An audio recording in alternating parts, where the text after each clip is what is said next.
Welcome back to the Chicago Tomahawk. I'm Mike, and today I'm doing a solo run. So bear with me, guys. The last two games that the Blackhawks have played have been quite doozies, to be honest with you. I thought that they would have given Montreal a much more of a shellacking, but it seems that Montreal has the ability to get the other team that they're playing to play down to their level. So, and to be honest with you, the Blackhawks have been pretty steady with playing at a specific tone. But it seemed a little different against the Canadiens, and they ended up winning 2-0. Really good news is Jonathan Toews finally scored. Yep, it was his first game of the it was his first goal of the season, and that's great news. But like I said, it seemed like the team was kind of playing down to the Canadiens level. I think the Blackhawks are a much better team than the Canadiens. Other than that, Marc-Andre Fleury got his 500th win. The guy has really, he came to Chicago. It was really, really bad for a bit. He's getting some success here. I think that there's a lot more good things to come, especially with Marc-Andre Fleury maybe finding his stride a little bit, getting settled into the season, and these guys seem to be playing for each other, which is absolutely great news. The next game we played was against the Toronto Maple Leafs, and we're talking about a tale of I don't know what the heck was going on. Taser scored again. That's a 2-game scoring streak. I like the way that this is trending. But the next thing you know, it's 4-1. And it's like, why do we put ourselves in this position? Why is it that we're ahead, and then we open up the gates, and then we let Toronto kind of storm in for a little bit, and then after that, it was almost as if they brought in two different teams. The Hawks looked really good in the second period, and they were all over Toronto, and to be honest with you, they looked like a really hard-nosed playing team. We ended up tying it 4-4. Hey, I believe we can win. Why not? And next thing you know, there's a fluky bounce off of the boards. There's about a minute and so left, and Lankinen misplays it, goes right in front of the net, and Toronto scores.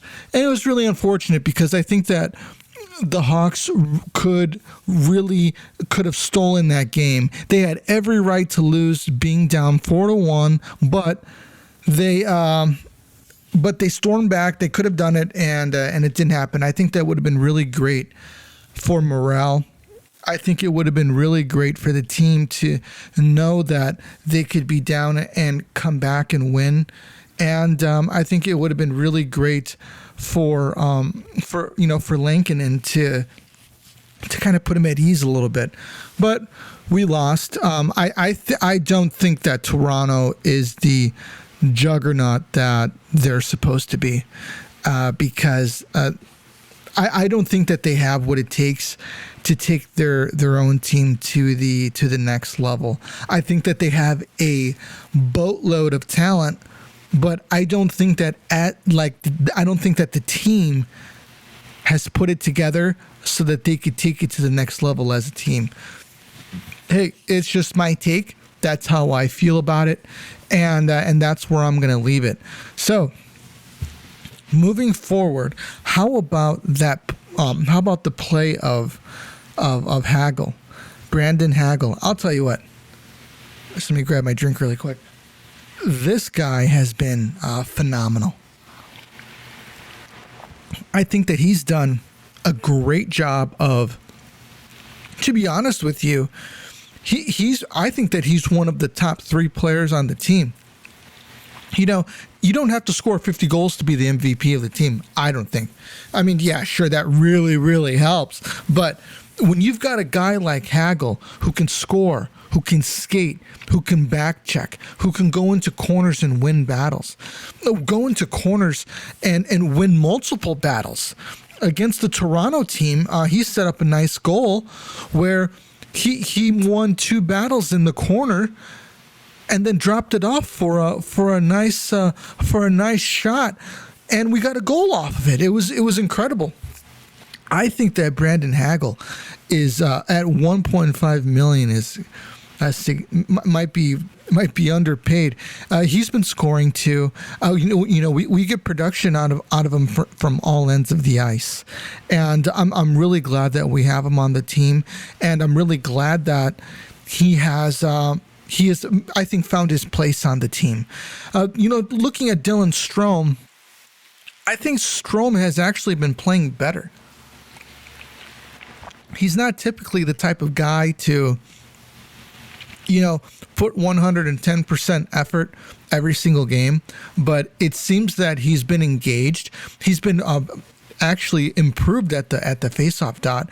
I've seen that he's been winning more faceoffs, which is, I think, important to our team, helps with the possession.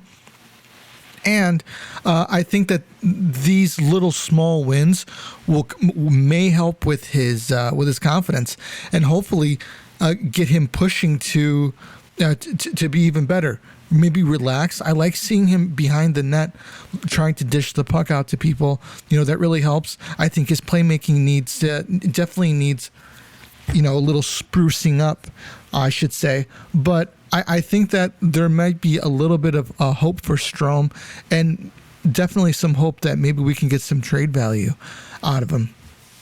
I think the cat has been really solid. He's been solid all year. Doesn't matter what line he plays on, he scores. He's back checking. He's even going into the corners, hitting people, winning puck battles. Just a solid guy. And it's really hard to imagine the Blackhawks without him. Where would they really be? Because he has really taken the reins on being I think really the guy. Kaner is. Kaner is the superstar. He's going to set up people, but that's his job. I think that he's a great setup man. DeBrincat has really stepped up to be that sniper that we need. And it's really unfortunate that DeBrincat doesn't have, he isn't getting any help from Kubalik, because we could have 2 snipers on 2 different lines that can be putting pucks in the net. And Kubalik has had a rough year trying to get out there and score goals. He has been scoring recently, but we need him to be scoring more. Not once every 15 games, but like I said recently, the past few games, he's had I would say in the last 5 games, he's had 2 or 3 goals, which is a huge improvement from what has been going on. But I would really, really like to see more. One thing that I don't like is the shuffling with Rockford. I understand that there's going to be some illness and sickness and what have you, but bringing up Ian Mitchell, sending him back down, that's not going to work. I mentioned it earlier. I think that these players, Bowden and Mitchell, that I'm talking about, really need seasoning, and they need to get used to the grind of the NHL. And the best place for these guys to do that and to grow is in the AHL. I thought that maybe it was a Bowman thing where he would, bring a guy up, send him back down, bring a guy up, send him back down. But Davidson seems to be doing the same thing. I don't know if he's working from Bowman's, playbook or what have you, but I don't like it. They should stay there and leave them there. Ian Mitchell looks much better than he did last year. And you know what? He didn't look bad last year. I'm sure Bowden is looking good as well. We've got, who else do we have down there? We have the German kid. Man, I cannot think of his name right now. But, Lucas Reichel. Lucas Reichel is looking really good down there as well. And it's really hard to move a player and keep him in his groove and expect him to produce it at a top level. Yeah, I'm sure that there are some needs that we have, but I don't think that they trump. I don't think that we are really trying to push for a Stanley Cup. Unless if we are, then some different moves need to be made. Like not picking up Eric Gustafsson. But anyways, that is my take on that.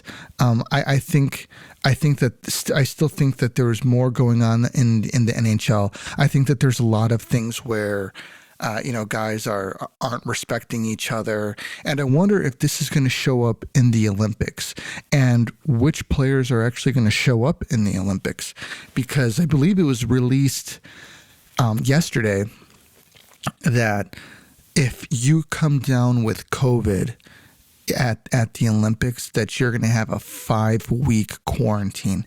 And that's absolutely incredible. How can you impose a 5-week quarantine and then you add on the practical week and a half or 2 weeks of Olympic play into it? That's practically 2 months. So I think that's incredible. I wonder how the players are going to respond to that. Robin Lehner has already said that he will not be representing his country. Alex Pietrangelo made a comment mentioning the time of the quarantine, saying, that's a long time for me to be away from my family. And it really is. I think that it's absolutely incredible that they would even, I don't understand the purpose of this quarantine. I believe the NHL has until January 10th to pull out of the Olympics and not lose any money, or they can just pull out at the last minute. So there's more information that's going to be coming out, more information on that at least, and I'm really looking forward to seeing how it kind of transpires, because that's absolutely incredible to me. I couldn't imagine being in China for 7 weeks because I've got COVID, which is ironic because where did COVID come from?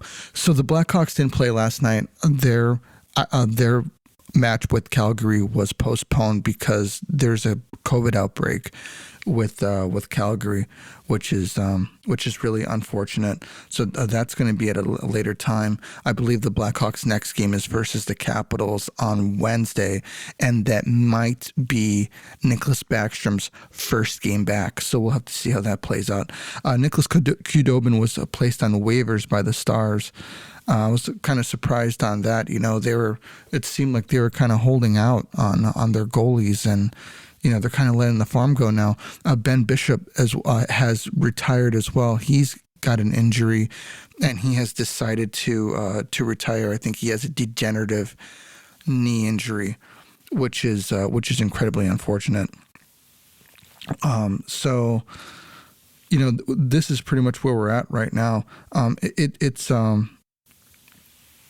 These are incredible times. It's incredible how COVID is really, kind of, shaping how the season is playing out. I think in a bad way. I don't want guys getting COVID, but it just spreads so fast whenever a team gets it that it's just bad news. Looks like Fabry signed a 3-year contract with the Red Wings, and the Flames they've postponed 3 games because of COVID, and Blake Wheeler is out for a few weeks with a knee injury. Laine is back at practice with Columbus, which is good news. He's having somewhat of a resurgent year. Just like his personality seems to be coming out more. He's been scoring, and I think that's really good. It's really good for him. It's really good for hockey. It's really good for Columbus. I'm hearing that he really likes it there in Columbus, and you can't really, blame a guy for that. So that's pretty much what we got for you today, guys. There really hasn't been a ton. The Blackhawks have only played, that one game. Looks like they're going to play Wednesday. We're going to cover that on the next podcast. And I'll give you a quick rundown here of the standings in the standings of the Central Division. We've got Minnesota at top with 39 points, and then Nashville right underneath. Like we said before, Nashville is that sneaky team, and they're just always in the mix with 35 points. St. Louis with 35. Surprisingly, Colorado is down there at fourth with 34. Then we got Winnipeg, Dallas, and Chicago and Arizona. In the Pacific Division, we've got Anaheim, Calgary, Edmonton, Vegas, San Jose, the Kings, Vancouver, and Seattle. I was expecting the Kings to be higher. To be honest, I was expecting the Kings to be where Calgary is.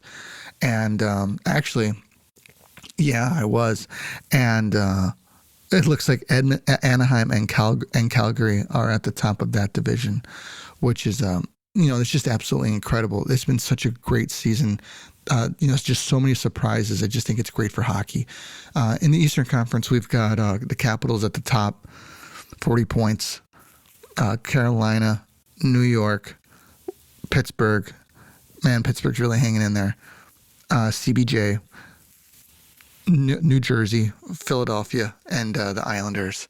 Then we've got in the Atlantic Division, Florida, Toronto, Tampa, Boston, Detroit, Buffalo, Ottawa, and Montreal. So that's where we're at in the standings. It's been a great season so far. I'm really looking to see how this is going to play out with the Olympics, and we'll see you on the next one, guys. And that's going to drop on Friday. So thanks for listening. Take it easy, and we'll see you on the next one. This is the Tomahawk. We're out of here.